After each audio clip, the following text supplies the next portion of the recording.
Road clearing operation sama-samang isinagawa ng PNP, POSO at mga opisyal ng barangay sa sentro ng Dagupan City. May ulat, CJ Turida. Sinuyod ng mga kawani at opisyal ng barangay, katuwang ang Pulisya at Public Order and Safety Office, ang kahabaan ng Pantal Road kaninang umaga. Sinita ang mga may-ari ng sasakyan na nakaparada sa gilid ng kalsada bilang bahagi ng kanilang road clearing operation. Bukod sa mga nakahambalang na sasakyan sa daan, pinaaalis din ang lahat ng bagay o kagamitan na nakasasagabal sa daan.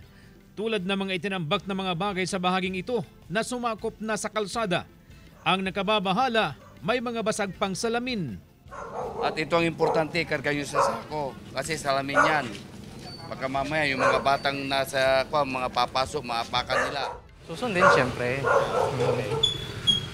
Bakit nagkaroon ng salamin dyan? Gumagawa lang po ako dito. Papaano ko na doon sa may-ari para pagtulungan.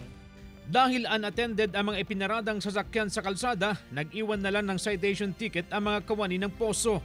Ang isa pang sasakyan na ito, hindi raw mapaandar kaya pinagtulungang itulak upang maalis sa lugar.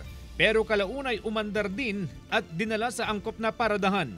2 beses sa isang buwan isinasagawa ang road clearing operation. Aminado ang Barangay Council na pagkatapos ng kanilang operasyon, babalik ulit ang mga paparada sa gilid ng kalsada. Kaya may panawagan ang mga opisyal sa lokal na pamahalaan.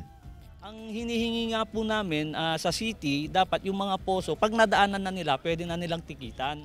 Kasama si Henry Duminsil, CJ Turida, One North Central Luzon.